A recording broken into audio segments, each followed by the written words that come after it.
94 ọlọ́run ẹ̀san Psalm ẹ̀san àdúrà ẹ̀san ni even though wọn kọ orúkọ ẹni tó kọ Psalm 94 sí orí ẹ̀ but a ti mọ̀ pé Dávìdì ló kọ tẹ́ bá ti rí ìkan tí Dávìdì kọ ẹ ti mọ̀ pé Dávìdì ló kọ Psalm yẹn. Dávìdì gba àdúrà ẹ̀san pé ọlọ́run ẹ̀san torí orúkọ ọlọ́run kan òní ọlọ́run ẹ̀san. Mo dẹ̀ fẹ́ ká farabalẹ̀ ká gbọ́ nǹkan tí ẹ̀mí mímọ́ máa sọ nítorí wípé àwọn kan wà tí wọ́n tán bá ti gbọ́ pé ẹ̀san wọ́n á sọ wípé ìyẹn ò ń ṣèfẹ́ ọlọ́run. Ẹ jọ̀ọ́ ẹ farabalẹ̀ kẹ́ gbọ́ nítorí pé tí tọ́lọ́run tí kò bá gba ẹ̀san ayé tá a wà yìí inú ẹ̀ ní kò ní ṣe é gbé o nǹkan á bàjẹ́ tó bá jẹ́ pé nǹkan tó bá wù mí mo kàn lè ṣe kò dẹ̀ sí nǹkan kan tó máa ṣẹlẹ̀ sí àwọn èèyàn á ṣe méje àwọn èèyàn á ṣe mẹ́wàá. Ilé ayé tá a wà yìí ilé ayé tó le tó burú ọkàn àwọn èèyàn burú jáì. Tí ọlọ́run ò bá gba ẹ̀san kò sí bí ògo ọlọ́run ṣe lè yọ o á dàbí ẹni pé ọlọ́run ò kì í ṣolóòótọ́ tọ́lọ́run ò bá gba ẹ̀san nítorí pé ọlọ́run fún wa ní ọkàn tó jẹ́ pé nǹkan tó bá wù wá a lè ṣe torí ọlọ́run dá wa láwòrán ara rẹ̀ ọlọ́run ò dẹ̀ kì í fipá mú wa torí pé ó ti fi wá sílẹ̀ wípé nǹkan tó bá wù yín lẹ lè ṣe. Sátánì ti wá gbé àwọn kan wọ̀ tó jẹ́ wípé kò sí nǹkan tí wọn ò lè ṣe tọ́lọ́run ò bá gba ẹ̀san gbogbo nǹkan máa wà ní rúdurùdu ni. Ṣé rí yàtọ̀ tó wà láàrin ìlú tá a wà àti ìlú tá a ti wá ni wípé tó bá ṣẹ̀ ní ìlú ìwà jẹ̀yà tó bá ṣẹ̀ wàá jẹ̀yà kò sí pé o ṣẹ̀ kò sí kankan tó máa ṣẹlẹ̀ ṣùgbọ́n ibi tá a ti wá èèyàn kan lè lọ kó gbé mọ́tò sórí títì kó dẹ̀ gbé èèyàn kan kó dẹ̀ gbé nìyẹn lọ kò dẹ̀ sí nǹkan kan tó máa ṣe sí wọn tẹ̀ ní mẹ́rin tó gbé nìyẹn lọ pàápàá àfi tọ́lọ́run bá gbẹ̀san fẹ́ nìyẹn nìkan ṣe mọ̀ but ibi yìí òfin wà tó bá ṣe nǹkan báyìí wàá jẹ̀yà torí ẹ̀ làlàáfíà ṣe wà ló ṣe dàbẹ́ ní pé gbogbo nǹkan ń lọ dáadáa ìtẹ́ tọ́lọ́run jókòó sí ìtẹ́ ìdájọ́ àti ìtẹ́ àánú ni àánú àti ìdájọ́ wọ́n jọ wà papọ̀ ní o lórí ìtẹ́ tọ́lọ́run jókòó sí nítorí pé tí kò bá sí tọ́lọ́run ò bá gba ẹ̀san kò sí bí ògo ọlọ́run kò sí bó ṣe máa yọ o kò sí bí àlàáfíà kò sí bó ṣe máa wà. Ẹ jẹ́ n fún yín ní àpẹẹrẹ kan láti lọ bá bàbá pé bàbá kí ló ṣe bọ́ ọlọ́run ṣe bó lóòótọ́ lọ́lọ́run àwọn tí ò gba ọlọ́run gbọ́ gan wọ́n lọ́kọ gbogbo èèyàn mọ̀ ọ́n mọ́ ọlọ́run kí ló wá dé tóun lọ́kọ bàbá ní ọlọ́run dẹ̀ sọ fún wọn immediately pé sọ fún pé kó sọ fún ìyá ẹ̀ wípé ẹni tí ò jẹ́ kó lọ́kọ o ọjọ́ méje ló kù fún láyé o kó kàn sọ fún màmá ẹ̀ bẹ́ẹ̀ bó ti tán pé kó sọ fún ọmọdé délé ó dẹ̀ sọ fún ìyá ẹ̀ wípé mo lọ sọ́dọ̀ bàbá Adébóyè bàbá sọ wípé ẹni tí ò jẹ́ kí n lọ́kọ o pé ọjọ́ méje ló kù fún láyé pé àbàtàn dọ́dọ̀ bàbá màmá sọ fún bàbá pé ṣé ẹ̀yin lẹ sọ fọ́mọ mi pàjẹ́ ni mí bàbá ní rárá o àwọn ò sọ bẹ́ẹ̀ àwọn ní pé ọlọ́run sọ pé nǹkan tọ́lọ́run sọ ni pé kó sọ fún màmá wípé ẹni tí ò jẹ́ kó lọ́kọ o ọjọ́ méje ló kù fún wípé ìfà ọjọ́ mẹ́fà ló kù bíkọ́sì ọjọ́ kan ti kúrò màmá ní ṣé lóòótọ́ ni wọ́n ní ọlọ́run ló sọ bẹ́ẹ̀ ma wọ́n ní ok tó bá jẹ́ bẹ́ẹ̀ pé kọ́mọ yẹn kó jáde òun fẹ́ bá bàbá sọ̀rọ̀ wọ́n ní ọmọ yẹn jáde ó wá sọ fún bàbá yìí pé a lè máa tọ́jú òun pòun dẹ̀ ló ń tọ́jú òun bó ṣe wà yẹn iṣẹ́ dáadáa wà lọ́wọ́ ẹ̀ ó ń tọ́jú òun ẹjọ́ ń gbélé ni òun wà ló ń lì tọ́lọ́run ò bá sọ pé òun fẹ́ gbẹ̀san báwo lògo ọlọ́run á ṣe yọ nínú ọmọ yẹn lórí ọmọ yẹn ṣé ọlọ́run wá tó máa lè jó lóòótọ́ nù ayé ọmọ tó yẹ gbọ́dọ̀ ó dẹ̀ fi máa bá wọn sọ̀rọ̀ yìí pé wọ́n gbọ́dọ̀ máa tọ́jú màmá o wọn gbọ́dọ̀ fi yín sílẹ̀ o wọ́n wá máa wò yín pọ̀ mọ́ fúnra wọn máa tiẹ̀ mọ́nítọ̀ wọn wá make sure pé wọn ò fi yín sílẹ̀ wípé kò ṣe pé bóyá nǹkan búburú tá a bá sọ wípé kọ́lọ́run gbẹ̀san kò kì í ṣe nǹkan kí ògo Ọlọ́run kó ba lè búyọ ni. Ayé tá a wà yìí ó burú ní gidi o. The first murder ẹ̀sùn àkọ́kọ́ pààyàn inú Bíbélì ló wà o, ọmọ ìyá méjì Kéènì àti Ébẹ́lì. Kí ló lè máa bí ọmọ ìyá nú sọmọ ìyá tí kan dẹ̀ pa kan? Ṣé mọ̀? So tó bá jẹ́ pé Ọlọ́run ò kì í gbẹ̀san, nǹkan á bàjẹ́ o. Kò ní sálàáfíà níbi kankan, gbogbo nǹkan á dàrú o. Torí pé Ọlọ́run máa ń gbẹ̀san, òun ló jẹ́ káwọn èèyàn kan sì calm down díẹ̀ o. Òun ni o. Ẹ wo Jísíbẹ́ẹ̀lì àtọkọ ẹ̀, Ahab, Nábọ́tì vineyard Nábọ́tì, ọgbà àjàrà Nábọ́tì, ọgbà àjàrà yẹn ó wà lójú Ahab. Odindi ọba, kò sí nǹkan tó ò ní. Kí ló ń wá pẹ̀lú nǹkan ẹni tí ò kì í ṣọba? Ó dẹ̀ pé ó ló fẹ́ gba vineyard yẹn, ó lóun ò lè fún ẹ. Ó nítorí ẹbí wọn, nǹkan tí gbogbo ẹbí wọn ní nìyẹn, pé tóun bá tún dàgbà, tóun bá kú, ọmọ wọn á tún jogún ẹ̀. Òun jogún ẹ̀ lọ́wọ́ bàbá òun ní, so kò ń ṣe nǹkan tóun lè fún ẹ, ọba Ahab.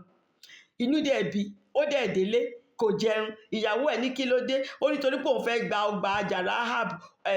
Ó dẹ̀ sọ fún òun wípé òun ò lè gba ọgbà. Ìyàwó ẹ̀ ní kí ni? Ó ti di tiẹ̀, má wọ́rì, kì ṣe ìyẹn lásán. Ó ti di tiẹ̀ látọ̀la lọ, ìwọ ló níbẹ̀. Má wọ́rì, ṣé ìyẹn ni? Jẹun, jẹun. Nígbà tó dẹ̀ di ọjọ́ kejì, Jísíbẹ́ẹ̀lì ó dẹ̀ plan bó ṣe máa pa ẹni tó ní ọgbà àjàrà. Ó kó àwọn èèyàn, ọ̀rọ̀ Ọlọ́run, nǹkan Ọlọ́run náà tún fi dì mọ́ Nábọ́tì o. Àwọn tó ń lọlé Ọlọ́run, àwọn náà tún plan tó lóbìnrin yẹn lò. Wọ́n stone Nábọ́tì, wọ́n stone ẹ̀ pa ni, oko náà fi pa ẹni yẹn lórí nǹkan ẹ̀ ni o. Nígbà tó dẹ̀ wá pa tán, Ọlọ́run wá rán wòlíì kó lọ bá Jísíbẹ́ẹ̀lì wípé ó pa Nábọ́tì sórí ọgbà àjàrà ẹ̀. Ṣe bí o lágbára yẹn, èmi Ọlọ́run ẹ̀san wá dé o. Ẹ̀san yìí wá jẹ́, ọkọ ẹ̀ á jẹ́, àwọn ọmọ ẹ̀ ìran 4 ló máa jẹ̀yà nǹkan tó ṣe yìí o. Torí pé tọ́lọ́run ò bá gbẹ̀san, wọ́n á tún ṣe ìtọ́jú yẹn lọ. Jísíbẹ́ẹ̀lì á balẹ̀ jẹ́ tọ́lọ́run ò bá gbẹ̀san. Ọlọ́run sọ, ṣe bí òkò ló fi pa Nábọ́tì, ṣùgbọ́n ìwọ ajá ló máa jòkú ẹ̀ Jísíbẹ́ẹ̀lì. Ajá ló jòkú Jísíbẹ́ẹ̀lì o.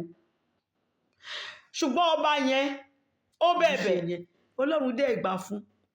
Ṣùgbọ́n àwọn ọmọ ẹ̀ gbogbo, ẹ ká gbogbo àwọn ọmọ ẹ̀ ló jẹ̀yà nǹkan tó ṣe sí Nábọ́tì yẹn. So tọ́lọ́run ò bá gbẹ̀san, nǹkan á bàjẹ́ o. Tọ́lọ́run bá ń ṣí ojú wa àti máa rí nǹkan táwọn èèyàn ṣe, ọkàn àwọn èèyàn burú jáì. Ọlọ́run gan regret pé òun dá èèyàn o. Ẹni tẹ́jọ́ ń bá jẹun, tẹ́ ń tọ́jú, tẹ́ ń ṣe nǹkan fún, kó dẹ̀ jẹ́ pé ó ti múra àti pa ẹni yẹn. Ṣé tọ́lọ́run ò bá gbẹ̀san, báwo ni ayé máa ṣe rí? So Ọlọ́run láti gbẹ̀san. Sọ àwọn tó máa ń sọ pé ìfẹ́ ni. Tá bá sọ pé lóòótọ́ Ọlọ́run ìfẹ́ ni, ṣùgbọ́n onídàájọ́ òdodo ni ó máa ń dájọ́. Torí tí ò bá sí ẹ̀san, nǹkan á bàjẹ́.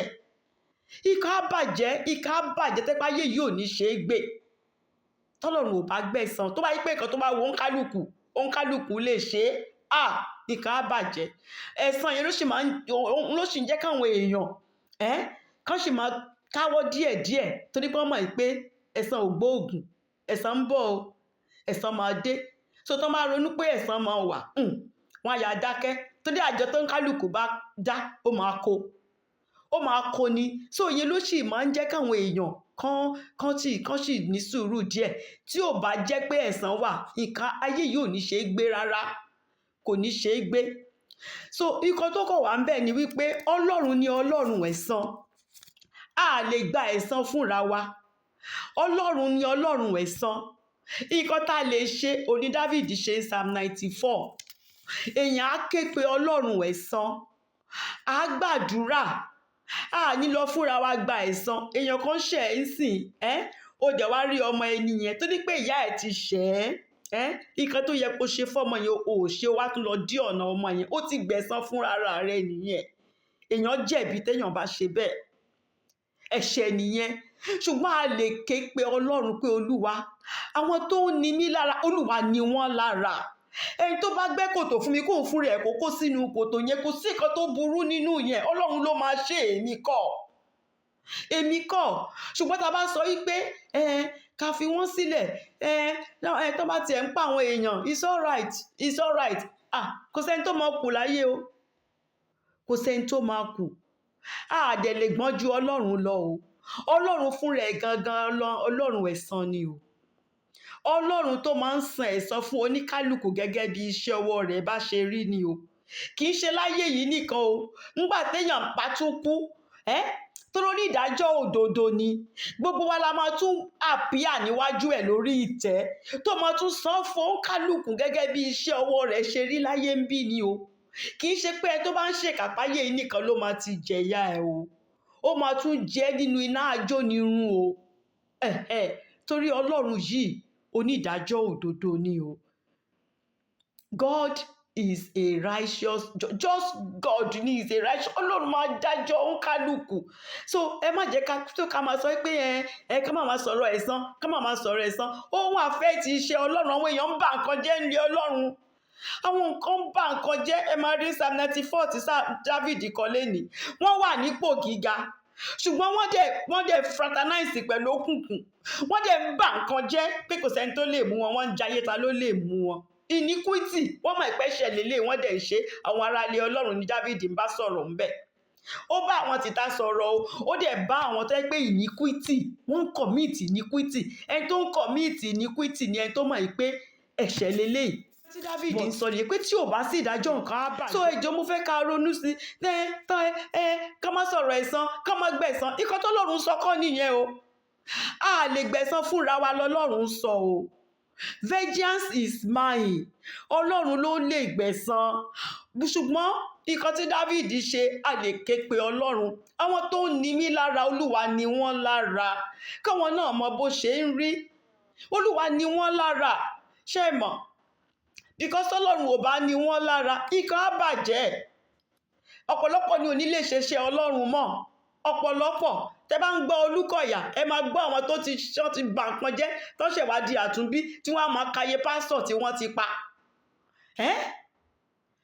Ṣé bó ṣe yẹ kó ṣe rí nìyẹn? So ẹjọ́ ẹ má máa àgbọ́dọ̀ gbẹ̀san, àgbọ́dọ̀ gbẹ̀san fúnra wa. Ó ní ọ̀rọ̀ Ọlọ́run sọ fún wa. Tá bá gbéyàn sínú, tá dẹ̀ lọ gbẹ̀san fúnra wa, ẹ̀ṣẹ̀ ni. Ṣùgbọ́n a lè gba àdúrà sọ Ọlọ́run pé Olúwa Ọlọ́run ẹ̀san, Olúwa Ọlọ́run ẹ̀san, dìde kó wá gba ẹ̀san mi lára àwọn ọ̀tá mi. Nǹkan tí Psalm 94, nǹkan tó wà fún nìyẹn.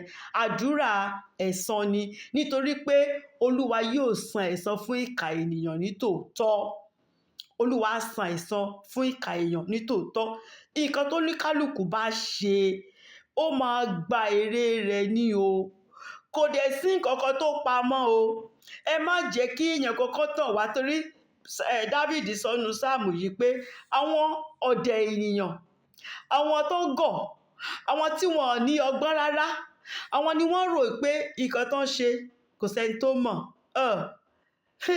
Kò sí nǹkan. Ṣé Ọlọ́run tó dá etí, tó sọ pé òkè wa nílò etí láti máa gbọ́ràn, ṣé kò wá ní gbọ́? Ṣé Ọlọ́run tó dá ojú, pé tó fún wa lójú pé òkè ẹ gba ojú yìí o, ojú yẹn máa fi ríran, ṣé kò wá ní rí nǹkan ni? Wọ́n gbàgbé pé Ọlọ́run yìí gan ni olórí aríran. Wọ́n gbà pé Ọlọ́run yìí, wọ́n gbàgbé ni pé Ọlọ́run yìí gangan ò ní olùmọ̀ràn ọkàn. Nǹkan tẹ́ ṣì ń rò lọ́kàn yín tẹ̀ tí ì sọ síta, Ọlọ́run ti rí. Ọlọ́run ti rí. Ṣé rántí kéèsì Ben-Hadad nínú Bible ní Second Kings? Ben-Hadad ọba tó ṣàìsàn, tó sọ pé Elisha, gbogbo nǹkan tó ń ṣẹlẹ̀ nínú pálásì òun ló ń rí, pé òun ò mẹ́ni tó ń sọ fún Elisha. So ńgbà tó wá ṣàìsàn, ó rán àwọn ọmọ ẹ̀yìn ẹ̀, ó ní kán lọ bá òun bá Elisha, torí pé Elisha gbogbo nǹkan ló ń rí. Áṣẹ́ẹ̀lì ló rán ọmọ olórí ogun, ìkan náà wọ olórí ogun ẹ̀, pé kó lọ bá òun bá wòlíì Elisha, kó bi Elisha pé àìsàn tó ń ṣòun yìí ṣé ti kú ni, ṣé òun máa kú ni? Nígbà tí Áṣẹ́ẹ̀lì dọ́dọ̀ Elisha, Elisha ní àìsàn tó ń ṣe ọba ara ẹ máa yá. Àṣẹ sọ pé ẹ sọ nǹkan tọ́lọ́run sọ, ẹ má bẹ̀rù, nǹkan tọ́lọ́run sọ gangan ni, ṣé ọba ṣé ó máa la àìsàn yìí já? Elisha bẹ̀rẹ̀ sí ní sunkún. Àṣẹ ni wá ní kí ló dé ìránṣẹ́ Ọlọ́run, kí ló dé tẹ̀ ń sunkún? Èwo ni tẹkún nínú ọ̀rọ̀ yìí? 2 Kings chapter 8, ẹni tó bá fẹ́ kà tá bá ṣe tán, 2 Kings chapter 8 láti verse 10 to 13. Ó ní kí ló Elisha ní òun ti mọ̀ wípé Ọlọ́run ti fi hàn òun pé ọba yìí ó máa kú. Nígbà tó bá dẹ̀ kú, ìwọ Àṣẹ làwọn èèyàn máa sọ pé kó jọba lẹ́yìn ọba. Tí ìwọ Àṣẹ yìí bá dẹ̀ di ọba, wàá pa ọkùnrin, wàá pa obìnrin, wàá tiẹ̀ la inú àwọn aboyún, wàá dẹ̀ máa kó ọmọ jáde nínú àwọn aboyún. Àṣẹ́lì ní nígbà tóun ò kì í ṣajá. Elisha ní Ọlọ́run ló fi hàn mí. Ọlọ́run ló fi nǹkan tó wà lọ́kàn ẹ ló fi hàn mí. Arínúróde olùmọ̀ràn ọkàn lọ́lọ́run. Ẹ má jẹ́ kẹ́ni kankan tàn yín pé nǹkan tẹ́ ṣe lókùnkùn pọ̀ lọ́run ò sí, kò má sí o, àṣepamọ́ ló mọ̀ wá o. Èèyàn kan ò mọ̀ létí wíńdò Ọlọ́run o. Èèyàn kankan ò mọ̀ létí ilẹ̀kùn Ọlọ́run o. Ọlọ́run mà ní ìmọ́lẹ̀, kò mọ̀ gbogbo nǹkan báyìí kedere lójú Ọlọ́run ni o. Ọlọ́run ẹ̀san sì ni, ó sì máa san fóníkálùkù gẹ́gẹ́ bí iṣẹ́ ọwọ́ rẹ̀ tó bá ṣe rí. Lóòótọ́ Ben-Hadad kú, nígbà tó dẹ̀ kú Àṣẹ́lì ni wọ́n fi jọba. Kí ni Àṣẹ́lì dẹ̀ ṣe lóòótọ́? Ó pa in fact kò ṣe é ròyìn, ẹ lọ ká. A ní kan àwọn aboyún bá dẹ̀ máa la igun, wá dẹ̀ máa kó Ọlọ́run ti rí nǹkan tó fún rẹ̀ gangan tí kò tí ì mọ̀ pé ó wà nínú ọkàn òun pé òun máa ṣe. Ṣùgbọ́n Ọlọ́run tó mọ gbogbo nǹkan ó ti rí. Nítorí náà lọ́lọ́run ṣe máa ń san fún oníkálùkù gẹ́gẹ́ bí iṣẹ́ ọwọ́ rẹ̀. Àṣẹ́lì náà jẹ wẹ́tẹ́ nínú ìyà ẹ̀. Ìran ìparun náà ni. Torí Ọlọ́run ẹ̀san á gbẹ̀san. Kò sí àṣegbé. Kò sí ọkàn lè ṣe pamọ́ nígbà kò rò pé òkè ó ti ṣe kò sẹ́ni tó rí. Irọ́ ni. Irọ́ ni. Kò sí kankan tọ́lọ́run ò rí. Kò sí. So nǹkan tí mo fẹ́ ká mọ̀ nìyẹn wípé Ọlọ́run ẹ̀san yìí á gbẹ̀san. A dẹ̀ lè gbọ́n ju Ọlọ́run tó sọ pé òun Ọlọ́run ẹ̀san, a lè gbọ́n jù lọ o. Ọlọ́run tó sọ pé ká ké pe òun, a lè gbọ́n jù lọ. Torí Jésù Kristi ó tiẹ̀ tún fi ṣe àpẹẹrẹ ńgbà tó ń kọ́ wa bá ṣe máa gba àdúrà. Luke chapter 18, ẹ lè kà tá bá ṣe tán torí àkókò wa. Luke chapter 18, ẹ kà. Obìnrin opó kan tí wọ́n fìyà jẹ, ó lọ bá ọkùnrin adájọ́ tí kò bẹ̀rù ènìyàn, kò dẹ̀ bẹ̀rù Ọlọ́run. Ó lọ bá ọkùnrin adájọ́ yẹn, ó ní pé wá gbẹ̀san mi lára àwọn ọ̀tá mi. Ọkùnrin yẹn ò dá lóhùn. Láràárọ̀ kí jọ́ọ̀jì yẹn tó jí àti délé ẹ̀, gbẹ̀san mi lára àwọn ọ̀tá mi, gbẹ̀san mi. Àdúrà tó máa ń gbà, nǹkan tó ń sọ láràárọ̀ ẹ̀ ló fi ń jí adájọ́ yẹn. Adájọ́ yẹn ọjọ́ kan ó kàn sọ wípé even though òun ò bẹ̀rù èèyàn, òun ò dẹ̀ bẹ̀rù Ọlọ́run, ṣùgbọ́n tóun ò bá dá obìnrin yìí lóhùn, wíwá ẹ̀gan ló máa pa òun. Kóun lè lálàáfíà, kóun gbẹ̀san fún obìnrin yìí. Adájọ́ náà ó sì gbẹ̀san fún obìnrin yẹn. Kí ni Jésù wá sọ? Jésù wá sọ wípé tí adájọ́ tí kò bẹ̀rù èèyàn, tí kò bẹ̀rù Ọlọ́run, tó bá lè gbẹ̀san fún obìnrin yẹn, pé mélòó wá ni fún Ọlọ́run wa tó jẹ́ bàbá wa, tó jẹ́ pé òun ló ní wá, báwo ni ò ṣe ní gbẹ̀san lára àwọn ọ̀tá wa fún wa? Ṣé Jésù ṣáwá fẹ́ gbọ́n ju Jésù lọ ni? Jésù fúnra ẹ̀ ló sọ bẹ́ẹ̀ pé ká gbàdúrà. Ọlọ́run á san ẹ̀san fún àwọn ọ̀tá wa. Ọ̀tá tó bá sọ pé òun ò ní jẹ́ kí n nísinmi, Olúwa gba àlàáfíà rẹ̀, kò sí kankan tó burú pẹ̀lú ẹ̀. But tí n bá sọ pé mo fẹ́ lọ fúnra mi gba àlàáfíà rẹ̀, mo ti ṣẹ̀ nìyẹn. Torí pé ẹ̀san tọlọ́run ni. Ṣùgbọ́n mo lè gba àdúrà kọ́lọ́run kó gbẹ̀san bó ṣe gbẹ̀san Mọ́dékáì lára Hámánì, pé Olúwa gbẹ̀san. So nǹkan tó wà ní Psalm 94 nìyẹn. So ẹ jẹ́ ká ka Psalm 94. Àdúrà ẹ̀san, prayer for vengeance ni. Ọlọ́run onídàájọ́ gbogbo ayé, Ọlọ́run òun lónídàájọ́ gbogbo ayé. Ní verse 1 ló sọ wípé Olúwa Ọlọ́run ẹ̀san. Olúwa tó lò Ọlọ́run Yahweh, Ọlọ́run májẹ̀mú ni. Ṣẹ̀pọ̀ orúkọ Olúwa ó ṣe pàtàkì sí Dávidi, orúkọ téèyàn máa lò. Ọlọ́run tó ní májẹ̀mú àlàáfíà pẹ̀lú àwọn èèyàn rẹ̀. Ọlọ́run Abraham, Ọlọ́run Isaac, Ọlọ́run Jákọ́bù tó ṣe májẹ̀mú pẹ̀lú wọn, òun ló ń sọ̀rọ̀, òun ló ń pè pé Olúwa Ọlọ́run ẹ̀san. Ó fi emphasis sí ẹ̀ẹ̀mejì ló pé o. Ọlọ́run ẹ̀san, bó ṣe ká Dávidi sí lára sí, òun ló ṣe sọ. Ọlọ́run ẹ̀san, Ọlọ́run ẹ̀san, ó ní wá fi ara rẹ̀ hàn. Yorùbá Bible ló sọ pé fara rẹ̀ hàn. In fact, English sọ pé shine forth, shine forth. Pé ìwọ Ọlọ́run, kọ́lọ́run kó shine forth. Kí ni shine Yorùbá? Kọ́lọ́run kó okay, tẹ́ ẹ bá ti mi máa shine forth ní Yorùbá, bọ̀ pé kọ́lọ́run kó gbògo, kógo Ọlọ́run kó tàn. Because Ọlọ́run ò bá gbẹ̀san, báwo lògo Ọlọ́run á ṣe tàn? Shine forth ní English Bible lò. Shine forth, Ọlọ́run ẹ̀san, Ọlọ́run ẹ̀san, gbẹ̀san kógo rẹ kó lè buyọ ló ń jẹ́ bẹ́ẹ̀ ní verse 1. Gba ẹ̀san kógo rẹ kó lè buyọ. Gbogbo àwọn tó ti fi sínú ìdè, kẹ́ lè tú wọn kúrò nínú ìdè. Àwọn aláìṣẹ̀, àwọn tó mọ nǹkan kan, tẹ́ pé wọ́n dẹ̀ ń sìn yín, ẹ̀yin ni wọ́n ń sìn, ṣùgbọ́n wọn ò jẹ́ kó gbádùn. Nítorí náà Olúwa Ọlọ́run ẹ̀san dìde, gbẹ̀san kógo rẹ kó lè yọ, so that you can shine.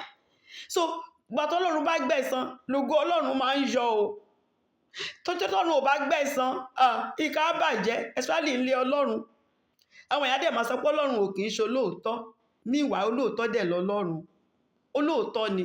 So Dávidi sọ pé Olúwa Ọlọ́run májẹ̀mú, Ọlọ́run ẹ̀san, Ọlọ́run ẹ̀san, fi ara rẹ̀ hàn. Wá ṣèdájọ́, wá gbẹ̀san ló ń jẹ́ bẹ́ẹ̀. Wá gbẹ̀san. Deuteronomy 35 verse 25. Deuteronomy 35. Ṣàmáráyè ka scripture báyìí. Anyway, ó sọ pé tí èmi ni ìgbẹ̀san àti ẹ̀san ní àkókò tí ẹsẹ̀ wọn yóò yọ, nígbà tẹ́sẹ̀ wọn bá slide, nítorí tí ọjọ́ ìdààmú wọn súnmọ́ tòsí. Ìyẹn àwọn ẹ̀san, ọmọ tó lóun fẹ́ gbẹ̀san lára rẹ̀ ni o. Ó ní ọjọ́ ìdààmú wọn ó ti súnmọ́ tòsí o. Ohun tí ó sì ń bọ̀ wá tó máa bá wọn, punishment wọn, ó ló ń yára wá, ó ń bọ̀ ní kíákíá ni, nítorí ó sọ pé tèmi ni ìgbẹ̀san. Ẹ̀yin má gbẹ̀san fúnra yín, ṣùgbọ́n ẹ̀yin ẹ ké pè mí, èmi lọ́lọ́run ẹ̀san, màá gba ẹ̀san. Tèmi ni ìgbẹ̀san, màá gba ẹ̀san. Nígbà táwọn ọ̀tá tán bá ṣe nǹkan tó wọ́n rò pé àwọn lágbára láti ṣe, ẹ̀yin ẹ ké pè mí, màá gba ẹ̀san. So ní verse 2, ó wá sọ pé ó ṣe ń continue àdúrà ẹ̀ ní o. Ó ní gbé ara rẹ sókè, ìwọ onídàájọ́ ayé, san ẹ̀san fún àwọn agbéraga. Àwọn wọ̀nyí ń gbéraga ni wọ́n ń jayé, kò sẹ́ni tó lè mú mi. Wọ́n ń jayé pé mo lágbára, nǹkan tó wù mí ni mo lè ṣe. Olúwa tó ò bá gbẹ̀san, ìkà á bàjẹ́ ló ń jẹ́ bẹ́ẹ̀. Tó ò bá mú àwọn èèyàn yìí, kò sí kan tí wọ́n ò ní ṣe. Wọ́n ń jayé, ta ló lè mú mi ni? Pẹ̀lú ìgbéraga ló fi ń ṣeṣẹ́ ibi tí wọ́n ń ṣe. Èyí tí mo ṣe lọ́dún tó kọjá, kí ló ṣẹlẹ̀? Ọlọ́run sì ní sùúrù ni. Tí kọ́ọ̀pù yẹn, tágò yẹn bá ti kún, ó tán, case close ni o. Case close ló ń jẹ́ bẹ́ẹ̀. Ọlọ́run máa ń ní sùúrù. Ó máa ń ní sùúrù bóyá wọ́n á ronú pìwàdà, bọ̀ tó bá ti wá rí pé léyìí kò lè ronú pìwàdà o, kó má dẹ̀ lọ bà nǹkan jẹ́ ju bó ṣe wà, Ọlọ́run má dẹ̀ pa bọ́tì wọn á mú kúrò. Agbẹ̀san. So David sọ pé gbé ara rẹ sókè, ìwọ onídàájọ́ ayé, san ẹ̀san fún àwọn agbéraga. Wọ́n ti ń gbéraga jù, ìgbéraga yìí pọ̀. Ẹkún Jeremiah, Lamentations 3 verse 6, Lamentation lórí 3 ẹsẹ̀ 6 sọ pé san ẹ̀san fún wọn Olúwa gẹ́gẹ́ bí iṣẹ́ ọwọ́ wọn. Prophet Jeremiah ló sọ bẹ́ẹ̀ pé Olúwa, àwọn èèyàn yìí gẹ́gẹ́ bí iṣẹ́ ọwọ́ wọn, bẹ́ẹ̀ ni kò ṣe san ẹ̀san fún wọn o. Torí tó bá san ẹ̀san fún wọn, ìkà má bàjẹ́. San ẹ̀san fún wọn. Àwọn onígbéraga, tí wọ́n ti rò pé wọ́n lágbára, kò sẹ́ni tó lè mú mi, nǹkan tó bá wù mí ni mo lè ṣe, kò sẹ́ni tó lè sọ̀rọ̀, ta ló lè dìde nínú wọn, a máa gang up against ẹni. There is a God o, àpáta ayérayé tó ga ju gbogbo àpáta lọ ni o, ọlọ́run ẹ̀san sì ni o, òun dẹ̀ ni onídàájọ́ ayé o. Nǹkan tí David sọ verse 2 nìyẹn, pé àwọn agbéraga yìí Olúwa gba ẹ̀san lára wọn, sọ wọ́n kalẹ̀, render wọn useless, silence them forever. Dìde Ọlọ́run. Ní verse 3 ó wá sọ pé Olúwa yóò ti pẹ́ tó tí àwọn èèyàn búburú yóò ti máa ṣe gbogbo ìṣekúṣe tó ń ṣe yìí. Olúwa, torí ní tiwa kọ́lọ́run gbẹ̀san ní kíákíá ni, tá bá fi ṣe tiwa ń sìn, tá bá ti ṣe nǹkan yẹn Ọlọ́run ní kíákíá ni kò dẹ̀ gbẹ̀san, but Ọlọ́run ò kì í ṣe bẹ́ẹ̀. Ọlọ́run máa ní sùúrù díẹ̀, pé bóyá torí Ọlọ́run ò fẹ́ kéèyàn kankan parẹ́, tọ́lọ́run sì máa fún ní sùúrù, bóyá máa rẹ́ni tó máa wàásù fún tó máa yí padà, bóyá ó dẹ̀ máa ronú ara ẹ̀ wípé ọ̀nà ìparun mà leléyìí, ìparun láyé tó tún ń bọ̀, mi ò ṣe mọ́, bóyá ó máa yí padà. Ọlọ́run máa fún time díẹ̀, but tọ́lọ́run bá ti wá rí pé ọkàn ẹ ti le, torí Ọlọ́run rí ọkàn, tọ́lọ́run bá ti wá rí pé ọkàn ilé ti le kọjá pé ó lè yí padà, ọkàn ẹ ti di ọkàn òkúta, kò lè di ẹran mọ́, Ọlọ́run ẹ̀san á dìde, á ṣe ìdájọ́. So but David ń kánjú, ó ń béèrè lọ́wọ́ Ọlọ́run pé Olúwa yóò ti pẹ́ tó tí àwọn ènìyàn búburú yóò ti pẹ́ tó, táwọn èèyàn búburú yìí yóò máa fi lérí, wọ́n tún lérí mọ́ àwọn èèyàn Ọlọ́run, wọ́n lérí mọ́ àwọn ìránṣẹ́ rẹ̀, wọ́n lérí nínú ilé Ọlọ́run pé wọ́n lágbára ni. Olúwa yóò ṣe pẹ́ tó tẹ́ ṣe máa ṣe ìdájọ́ wọn. Ní verse 4 lẹ máa fi mọ̀ wípé àwọn tó ń sọ àwọn aráalé Ọlọ́run ni.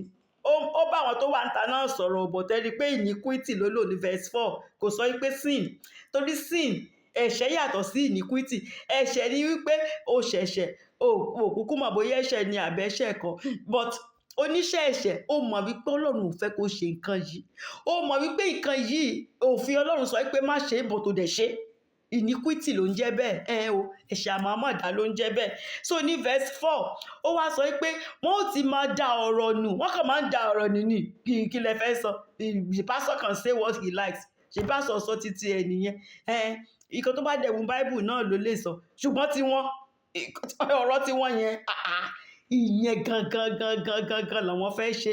Wọ́n ti gbàgbé pé Ọlọ́run yìí náà ló dá wọn, wọ́n ti gbàgbé pé yẹ̀pẹ̀ lásán ni wọ́n, yẹ̀pẹ̀, erùpẹ̀, gbogbo wa erùpẹ̀ ní o, erùpẹ̀ ilẹ̀ ní gbogbo wa, but wọ́n dẹ̀ wá gbé ọ̀rọ̀ wọn ga ju tọlọ́run ga lọ. Kò sí nǹkan tẹ́ lè sọ, wọ́n kàn máa dànù ni, they are on check, kò sẹ́ni tó lè check wọn, kò sẹ́ni tó lè bá wọn sọ̀rọ̀.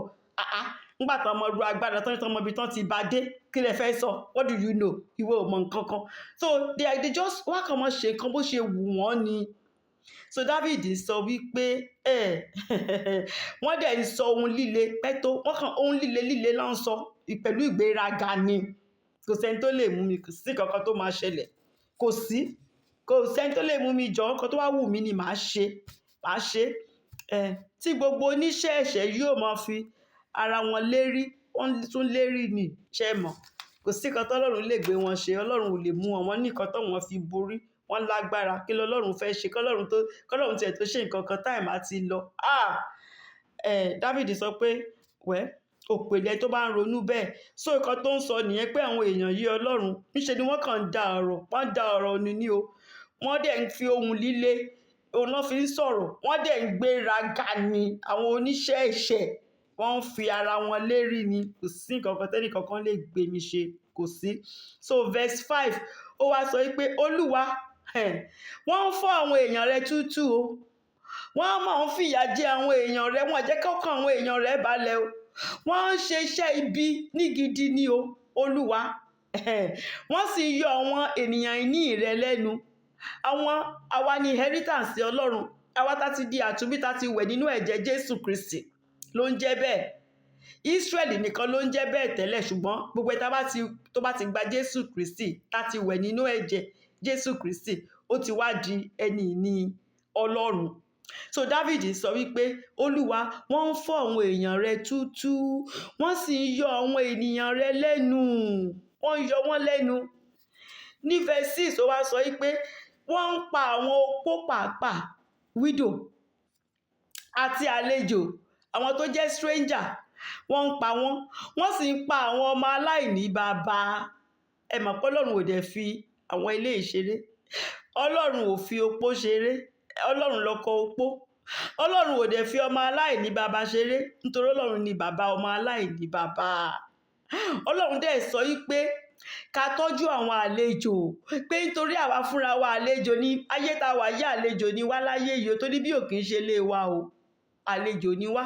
So gbogbo àlejò tó bá wá ká tọ́jú àlejò. Nǹkan t'Ọlọ́run sọ nìyẹn. Exodus 22 verse 21 to 22. Exodus èjì ẹsẹ̀ èjì ọ̀kan tí ṣe lọ dé èjì àti èjì.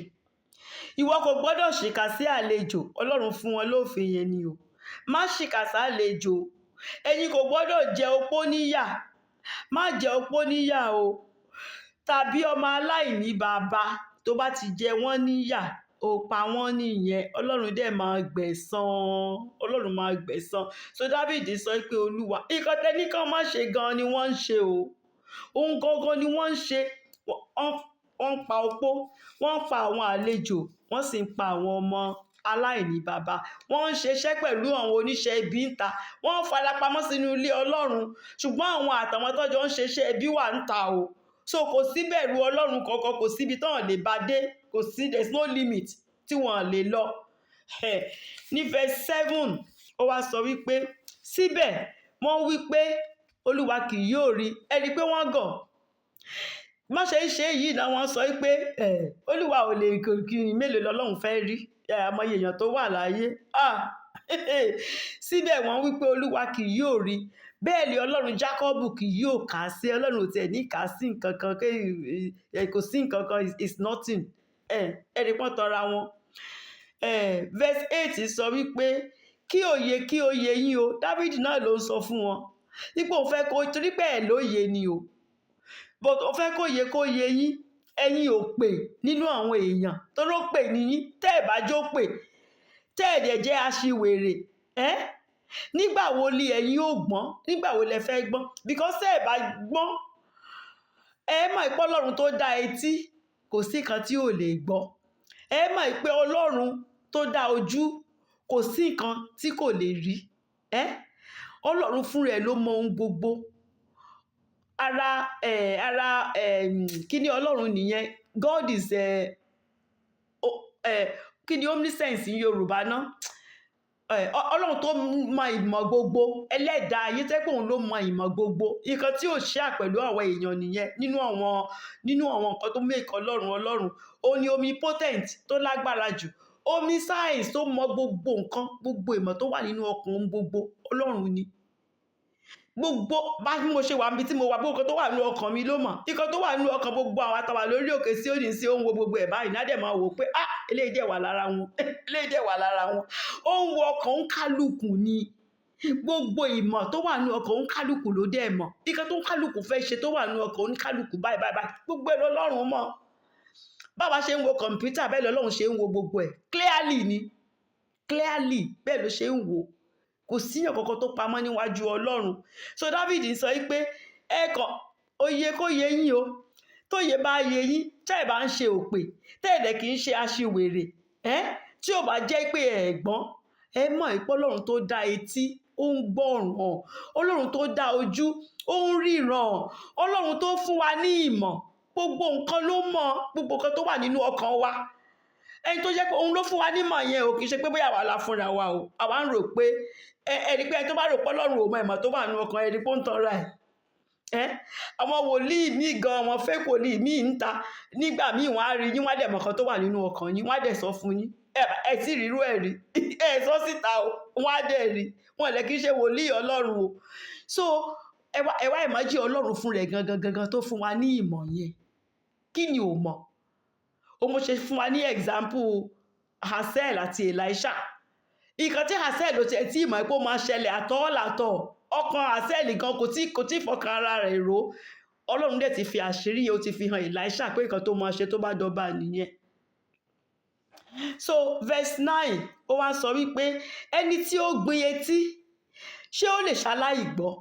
bí ẹ tó yẹ pé òun ló dá etí yìí fún wa, òun ló mọ wá, ó dẹ̀ sọ pé a máa nílò etí, a ní láti máa gbọ́ràn. Tí kò bá ní gbọ́ràn ṣá wá fún wa létí ni. So ẹni tó gbin etí ṣó lè ṣaláì gbọ́ bí? Ẹni tó dá ojú tó sọ pé ó nídìí kóun fojú síbẹ̀, kóun fojú sí wa lára, torí òun ló mọ wá, ó dẹ̀ fojú sí ká lè máa fi ríran, ṣé kò wá ní ríran fún rẹ̀? Tí ó bá jẹ́ pé wọ́n gọ̀ bí Dáfídì ṣe ń sọ. Solomon sọ ní Proverbs 20 verse 12, ìwé òwe 20 ẹsẹ̀ 12, ó ní etí ìgbọ́ àti ojú ìrí Olúwa ni ó ti dá àwọn méjèèjì. Olúwa ló dá méjèèjì. Ṣé mọ̀ fúnra wọn ló dá tí wọ́n sọ pé Ọlọ́run ò gbọ́? Ṣé wọn ló dá tí wọ́n sọ pé Ọlọ́run ò rí? Mélòó ló dá ara wọn nínú wọn? Tó jẹ́ pé àwọn ló dá ojú, àbáwọn ló dá imú, àbáwọn ló dá ọkàn tí ìmọ̀ wọn wà yẹn tí wọ́n sọ pé Ọlọ́run ò mọ̀. So verse 10 ó wá sọ wípé ẹni tí ń na àwọn orílẹ̀-èdè, ṣé Ọlọ́run tó ń na àwọn orílẹ̀-èdè ó hà lè ṣe aláìṣe olùtọ́bí? Ṣé Ọlọ́run tó ń kọ́ àwọn orílẹ̀-èdè, tó ń kọ́ gbogbo nations, tó ń discipline gbogbo nations, tó mọ ohun gbogbo, ṣé èèyàn kan lásán, àwọn èèyàn kan tó wá ń ṣe iṣẹ́ ibi, iṣẹ́ ìranù, ṣé Olúwa wà ní rí wọn? Ṣé kò ní rí wọn? Ṣé kò ní rí wọn? Ó ní ẹni tí ń kọ́ ènìyàn ní ìmọ̀. Ọlọ́run yìí gangan ló ní ìmọ̀. Ẹ wá ń rò pé ìmọ̀ ọkàn yín pé Ọlọ́run ò rí èrò ibi tó ti gbé sínú ọkàn rẹ, ìwọ nìkan ló mọ̀, kò sẹ́ni tó mọ̀. Baba ńlá irọ́, ẹni tó bá ń tọrọ ẹ̀ nìyẹn. Ẹni yẹn ń tọrọ ẹ̀ ní because kó tiẹ̀ tó rò ó, Ọlọ́run ti mọ̀. Kó tó rò ó àtọ́ọ̀lù, lọ́lọ́run ti mọ̀. Láti inú ló ti mọ Ísọ̀ àti Jákọ́bù. Ó ní mo kórìíra Ísọ̀, ó ní Jákọ́bù ni mo fẹ́ràn. Nítorí pé ó ti rí ọkàn Ísọ̀, ó ti mọ̀ kan tí Ísọ̀ máa ṣe. Ẹ̀dẹ̀ wo ìyà tí Ísọ̀ fi jẹ àwọn ọmọ Ọlọ́run. So ó ti mọ̀ pé nǹkan tí Ísọ̀ máa ṣe nìyẹn, ṣùgbọ́n ó mọ̀ pé Jákọ́bù yẹn pé ó máa bẹ̀rù òun, Jákọ́bù máa tọ́ àwọn ọmọ ẹ̀ lọ́nà òun, pé Jákọ́bù yẹn gangan ní tòun. So kò sí nǹkan tó Ọlọ́run ò mọ̀ o. Kí ni kankan mọ̀ tanra ẹ̀ pé èrò tó wà lọ́kàn wọn Ọlọ́run ò mọ̀? Òpè ènìyàn ló lè máa ronú bẹ́ẹ̀ o. Kò sí nǹkan kan tó pamọ́ lójú Ọlọ́run. So ní verse 11, tó lóun lórísun ọgbọ́n, òun lórísun gbogbo ìmọ̀ ọkàn. God Ọlọ́run ni orísun gbogbo ìmọ̀ ọkàn.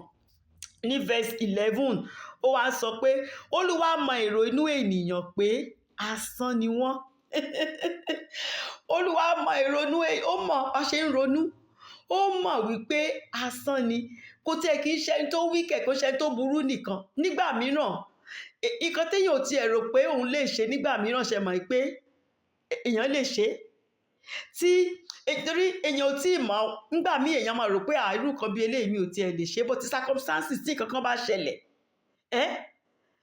wà á dẹ̀ find out wípé akọ̀dẹ̀ rí pé ènìyàn dẹ̀ ṣe nǹkan yẹn, tó bá ṣe táwa máa sọ wípé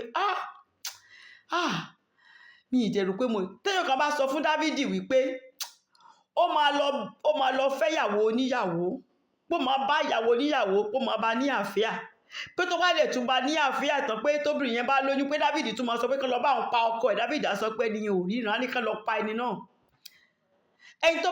Dávídì á sọ pé wòlíì tó ríran yẹn kán lọ pa. But the heart is deceitful o. Ọkàn ènìyàn kún fún ẹ̀tàn. Jeremiah 17 verse 9. Jeremiah 17 verse 9. Ọkàn ènìyàn kún fún ẹ̀tàn ju ohun gbogbo lọ o, ó sì burú jáì. Ta ló lè mọ̀? Ta ló lè mọ̀?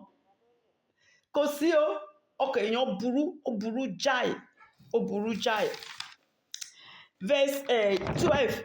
Ó wá ń sọ wípé láti verse 12 ó ti ẹ̀dá. Verse 12 to verse 15 ọ̀rọ̀ ìtùnú ni. So that àwọn ọmọ Ọlọ́run a lè nítùnú, kó comfort wa ni. Ní verse 12 ó wá sọ wípé ìbùkún fún ènìyàn náà, ẹni tí ìwọ náà, tó Ọlọ́run máa discipline ọmọ ẹ̀. Tó bá jẹ́ ọmọ Ọlọ́run, tó lè jẹ́ kó kọ́ ẹ, kó fòfin ẹ̀, kó fi kọ́ ẹ, torí tó bá ṣẹ̀, tó bá jẹ́ ọmọ ẹ̀, Ọlọ́run á discipline ẹ, bó ṣe discipline Dávídì. Torí kò kọ̀ Dávídì sílẹ̀. but tó discipline ẹ̀ Dáfídì jẹ pọnabọn ìyà sí nǹkan tó ṣe. Ó jẹ ìyà yẹn tó jẹ́ pé ńgbà tó pé 70 olólè ilé tó ń ṣe ti tó, ó ti tó. Dáfídì jẹ but kò kùnà ìjọba ọ̀run, but ó jẹ ìyà. Ọlọ́run máa ń discipline ẹ tó bá jẹ́ ọmọ ẹ̀ ọmọ tó fẹ́ gbọ́ ìbáwí ni o. Gbogbo ọmọ kọ́ ló ń gbọ́ ìbáwí o, but ọmọ tí bàbá bá fẹ́ràn òun ló máa ń bá wí o. Ọmọ tó bá ti fi sí tiẹ̀ pé nǹkan tó bá ti wù ẹ́ ṣáà máa ṣe, irú ọmọ bẹ́ẹ̀ ní ìdàdúrà. So Ọlọ́run ó máa ń bá ọmọ rẹ̀ wí. So tó bá jẹ́ ọmọ Ọlọ́run tó bá ṣẹ̀ nǹkan tó ti rò pé ò lè ṣe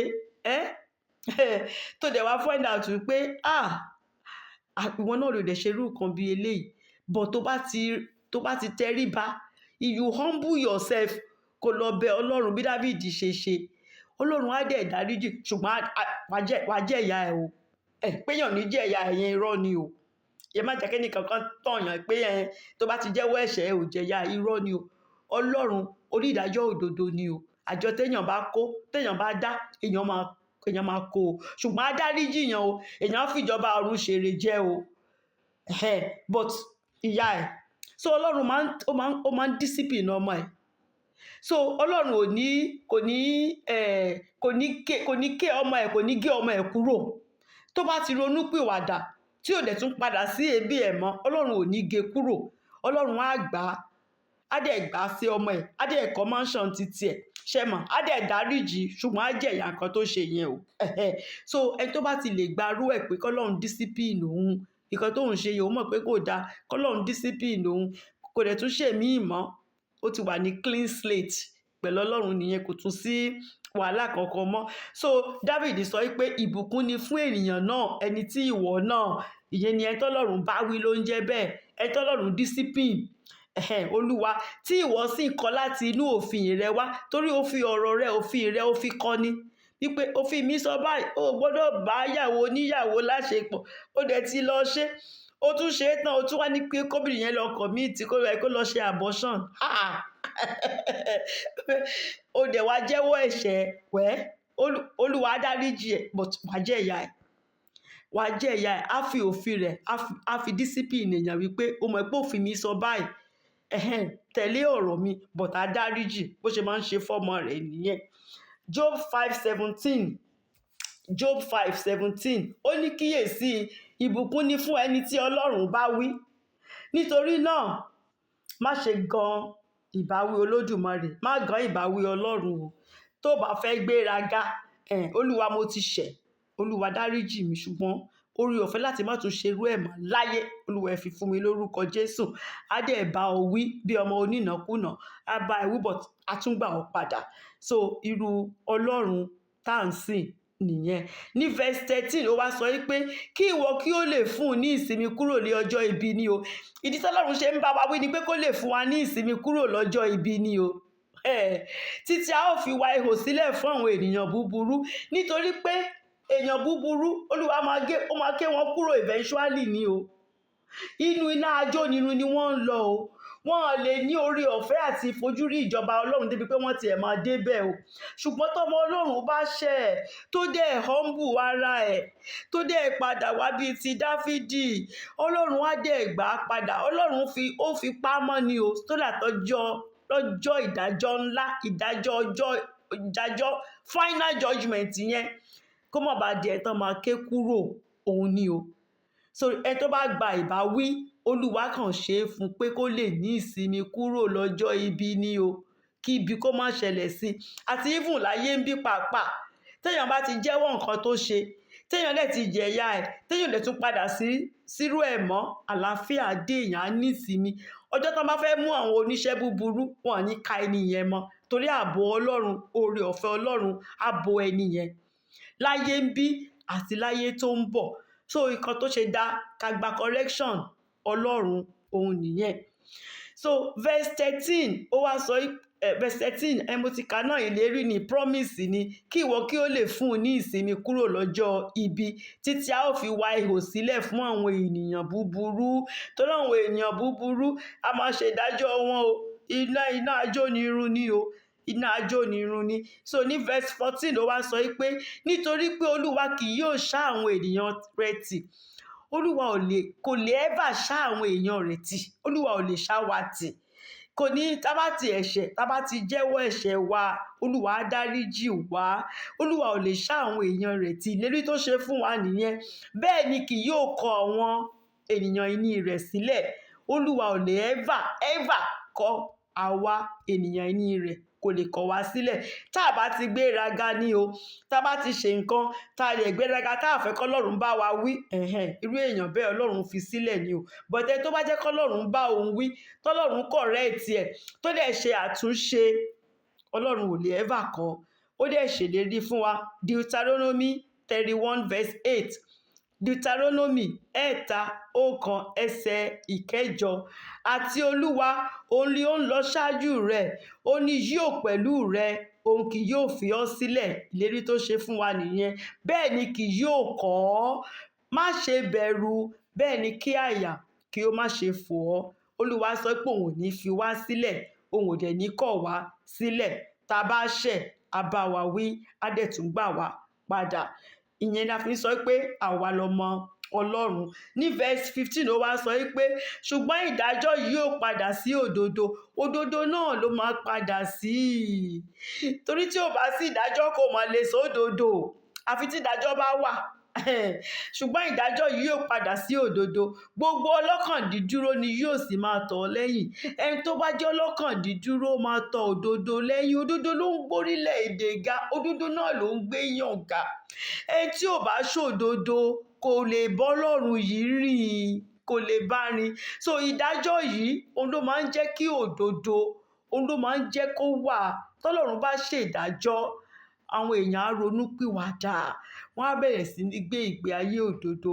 Ìdájọ́ máa padà sí òdodo. Gbogbo ọlọ́kàn dídúró ni yóò sì máa tọ̀ ọ́ lẹ́yìn. Ẹni tó bá dúró ṣinṣin nínú Ọlọ́run, ó máa tọ̀ òdodo lẹ́yìn. Ẹni tí ò bá tọ̀ òdodo lẹ́yìn, ó ń tanra ẹ̀ ní o. Ó ń tanra ẹ̀ ní.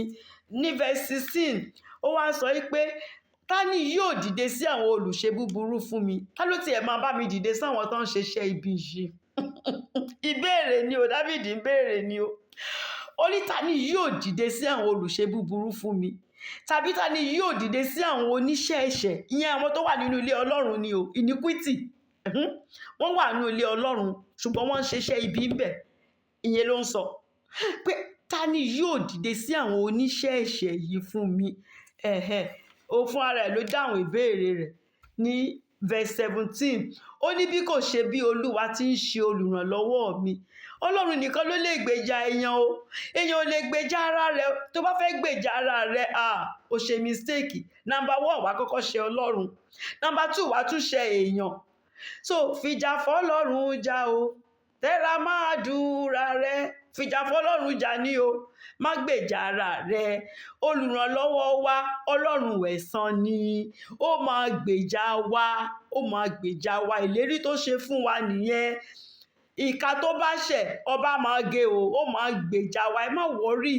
Olúwa Ọlọ́run ẹ̀san ni. Olúwa Ọlọ́run ẹ̀san ni.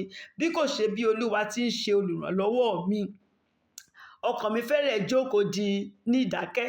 Ká ní kò ṣe pé Ọlọ́run tó jẹ́ Ọlọ́run ẹ̀san yìí. Dáfídì sọ pé ká ní kì í ṣe pé Ọlọ́run yẹn jẹ́ olùrànlọ́wọ́ òun, pé òun bá ti kú ló ń jẹ́ bẹ́ẹ̀. Ṣé mọ̀, jókòó ní ìdákẹ́. Ìdákẹ́ ibi tí èèyàn òtítọ́ ti ń gbọ́ ohùn èèyàn mọ́. Inú gírèfù ló ń jẹ́ bẹ́ẹ̀. Ìsà òkú ló ń jẹ́ bẹ́ẹ̀. Ká ní kì í ṣe pé Ọlọ́run yìí dìde láti gbèjà òun lọ́dọ̀ àwọn oníṣẹ́ ibi tó sọ ní verse 16 pé àwọn olùṣe búburú, àwọn oníṣẹ́ ẹ̀ṣẹ̀, pé ká lọ́lọ́run ò dìde fóun ni, kó gbẹ̀san, kó ṣèrànlọ́wọ́ fóun ni. Ó lọ́kàn ìbá tiẹ̀ ti lọ sísà òkú. Ó ní ìbá ti lọ. Kẹ́lẹ̀ máa má ṣe tẹ́ríbù sí. Bó ṣe rí ńgbà Dáfídì, bẹ́ẹ̀ náà ló ṣe rí lẹ́ni nínú ilé Ọlọ́run o. Kò tí ì yípadà o. Verse 18 ó ní nígbà tí mo wí pé ẹsẹ̀ mi yọ́, pé ó slide ẹsẹ̀ ẹ yọ̀. Ó ní Olúwa àánú rẹ òun ló dì mí mú. Ṣé mọ̀ pé àkókò kan wà tó jẹ́ pé èèyàn rò pé ó tiẹ̀ ti tán, kò tiẹ̀ sí ọ̀nà tóun fẹ́ gbé gbà mọ́. Kò sí nǹkan kan, gbogbo ẹ̀ ti dojúrú pátápátá. Dáfídì sọ pé ṣùgbọ́n àánú Ọlọ́run ó máa ń dìyàn mú. Àánú rẹ̀, ó ní àánú rẹ̀ òun ló dì mí mú. Personal experience ẹ̀ ló ń sọ o, káwa náà lè kọ́gbọ́n bẹ́ẹ̀. Torí kò sígbà tó jẹ́ pé ńgbà míì nǹkan á ṣẹlẹ̀ á le koko tábẹ̀ ní pé Olúwa kí ló wá dé. So Dáfídì sọ pé nígbà tí mo wí pé ẹsẹ̀ mi yọ, Olúwa àánú rẹ ló dì mí mú o, àánú rẹ ló dì mí mú. Nígbà tí mo ti rò pẹ́sẹ̀ mi ti tàsé pé mo tiẹ̀ ti miss ẹ, ó tiẹ̀ ti tán, gbogbo ẹ tiẹ̀ ti dàrú. Ṣùgbọ́n ìfẹ́ Ọlọ́run kí ló máa ń ṣe? Ìfẹ́ Ọlọ́run máa ń gbéyàn ró. Ọlọ́run ìfẹ́ rẹ̀ múlẹ̀, ìfẹ́ fìdí múlẹ̀. Kò sí nǹkan tá a là kọjá tọ́lọ́run ò wà ń bẹ̀ pẹ̀lú wa. Ó máa bá wa là kọjá ni. Àánú rẹ̀, mercy ẹ̀ṣẹ̀ mọ̀kálà àánú ayérayé ni. Ilé àánú rẹ̀ ọ̀dẹ̀ kì í ṣú. Ó máa dúró tì wá, ó máa mú wa kọjá, a máa làájà, a máa borí ìṣòro gangan. Èmi yóò borí ìṣòro o, èmi yóò borí ìṣòro gangan. Dáadáa bó ti wù kógun tó le tó, ó ń ṣọmọ ológun bẹ́ẹ̀, ọmọ olókun bẹ́ẹ̀ ni a ò ní sí pẹ̀lú ìyá rẹ̀. Ó kàn ṣọmọ olókun bẹ́ẹ̀ ni ò bẹ́ẹ̀ ni pé ìyá ẹ̀ ti kú, bẹ́ẹ̀ ni pé òun náà máa kú ni, irọ́ ni, ó kàn ṣe bẹ́ẹ̀ ni, ó máa get over it. A get over it. So a máa borí ìṣòro. Ìfẹ́ Ọlọ́run kò lè fi wá sílẹ̀ láyéláyé. Àánú Ọlọ́run kò lè fi wá sílẹ̀. Verse 18 and verse 19, very beautiful, beautiful words of God. Ọ̀rọ̀ Ọlọ́run tó dùn tó lẹ́wà ni.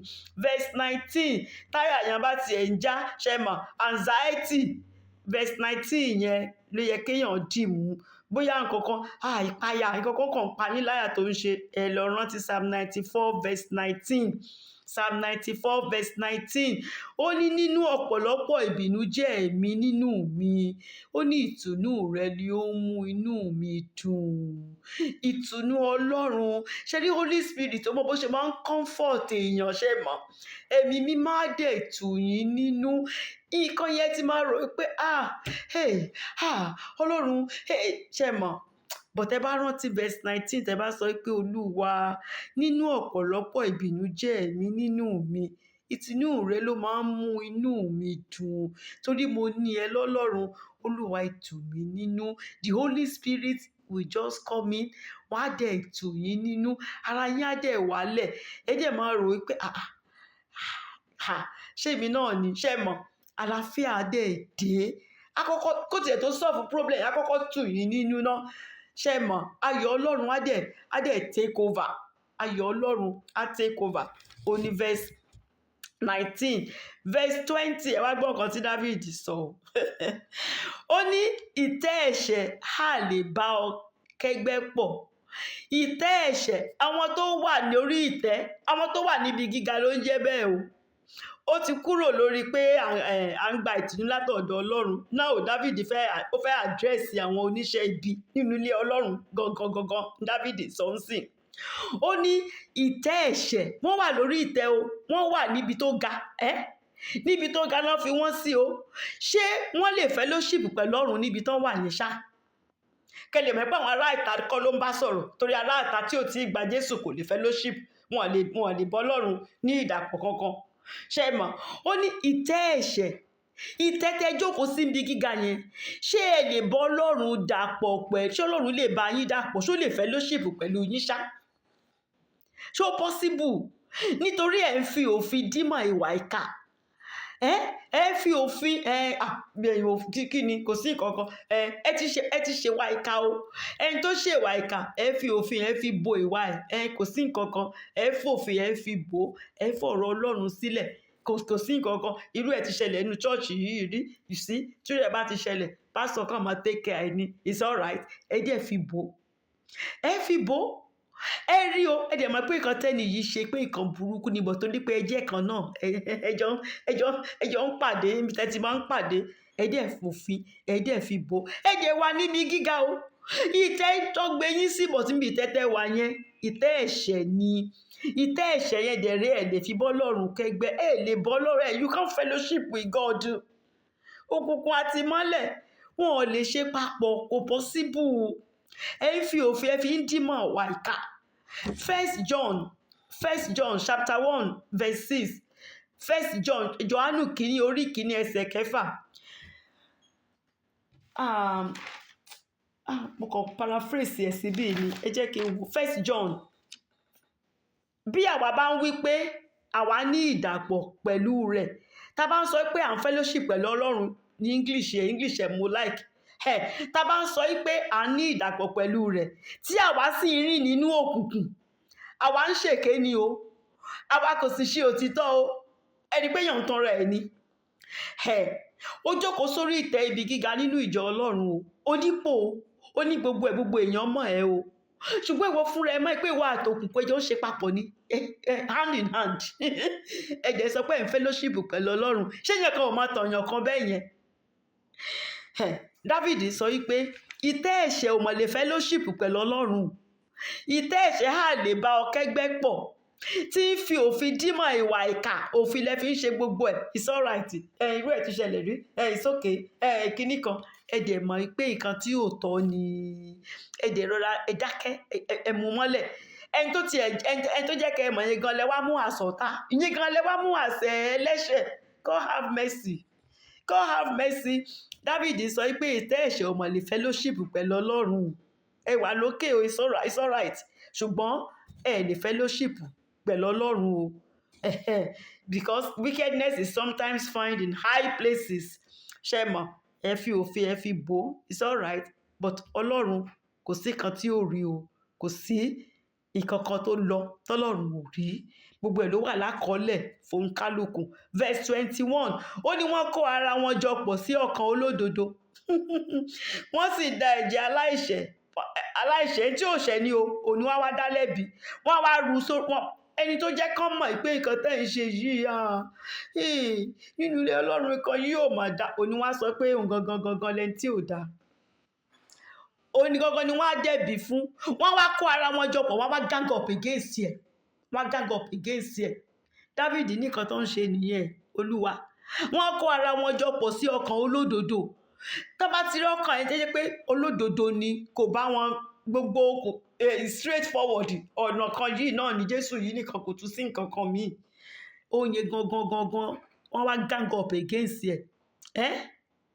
Wọ́n á sì da ẹ̀jẹ̀ aláìṣẹ̀, wọ́n á máa dá lẹ́bi. Kó ṣe ó, ẹ dẹ̀ dá lẹ́bi, Ọlọ́run dẹ̀ jókòó, Ọlọ́run dẹ̀ ń wòran, Ọlọ́run kú sùúrù. Tó bá dẹ̀ jáde wọ́n láwọn ni wọ́n lóríṣiríṣi title tó fi ń pè wọ́n.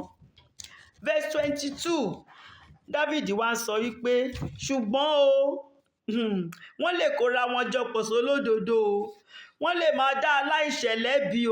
Nǹkan tó dá òun lójú tóun mọ̀ ní wípé Olúwa lé ààbò mi o, Olúwa sì lé àpáta ààbò mi o. Olúwa yìí ò ní ibi agbára mi, ó sì ní àpáta ààbò mi. Kò sí bẹ́ẹ̀ ṣe lè wà níbi gíga tẹ́ rò pé ẹ ga, níbi tẹ́ wà yẹn rò pé ẹ ga gan, ẹ lọ àkùsíbi tẹ́ ẹ lè dé, ẹ ga gan. Ẹ rántí pé bẹ́ẹ̀ ṣe ga yẹn, ẹ ga débi tí Ọlọ́run wà o. Ẹ rántí nǹkan tí David ń sọ nìyẹn, pé àpáta kan wà tó ga ju àpáta gbogbo lọ o. Àpáta tó dẹ̀ ga ju àpáta gbogbo lọ yẹn, òun gangan ó ní bí ààbò mi o. Àpáta yẹn gangan ó ní bí ààbò mi. Christ is my rock, my refuge, my stronghold, firm as a tree root that clutches the land. He who has faith builds without worry, not like that man who built upon sand. I build my house on a solid foundation. Christ is my rock, the root of my soul recreation.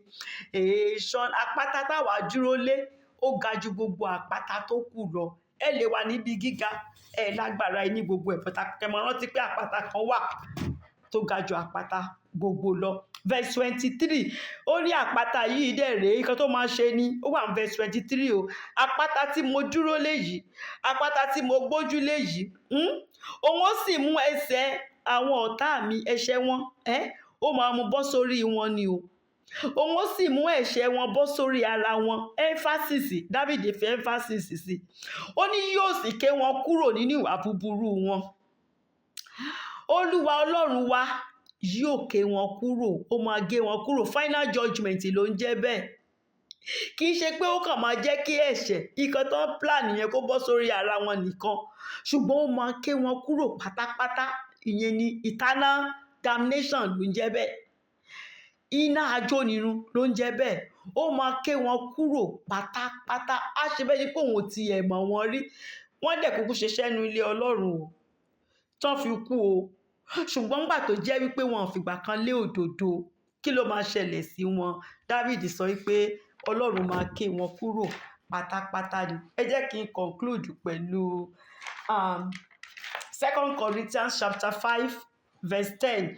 2 Corinthians orí 5 ẹsẹ̀ 10. Nítorí pé gbogbo wa kò lè ṣàìmọ́ fi ara hàn níwájú ìtẹ́ ìdájọ́ Kristi o.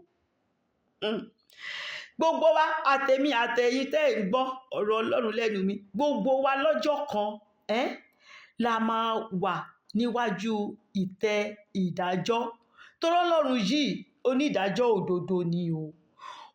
Ó máa dá ẹjọ́ oníkálùkù fún gẹ́gẹ́ bí iṣẹ́ ọwọ́ rẹ̀ bó ṣe rí.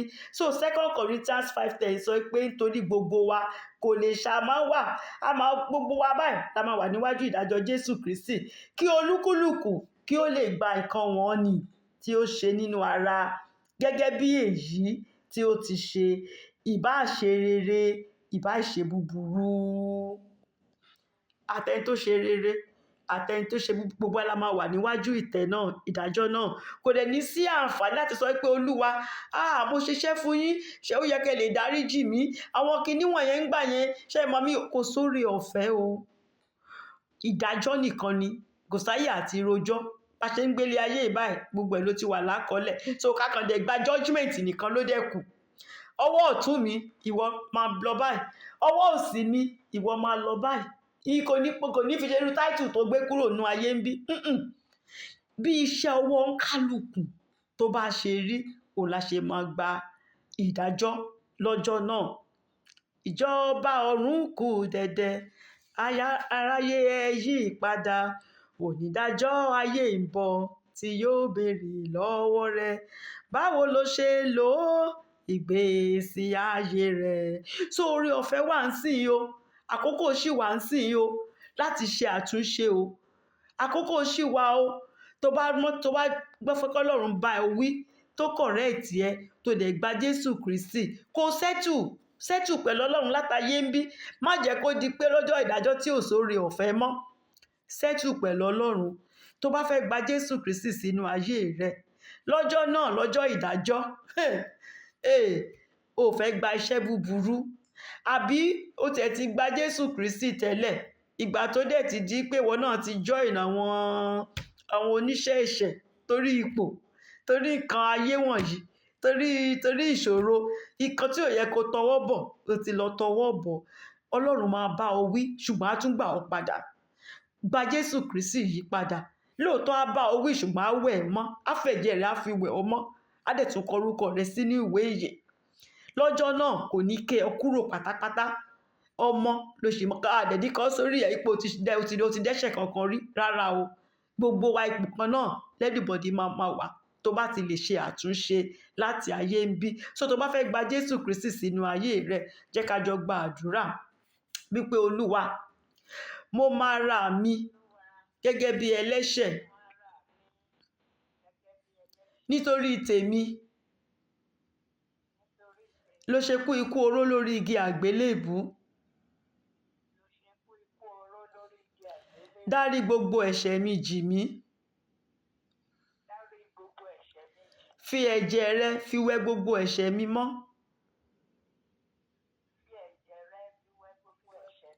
Mo gba Jésù Kristi ní Olúwa àti olùgbàlà mi.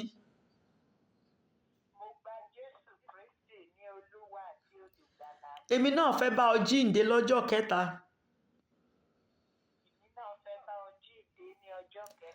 Kọ orúkọ mi sínú ìwé ìyè.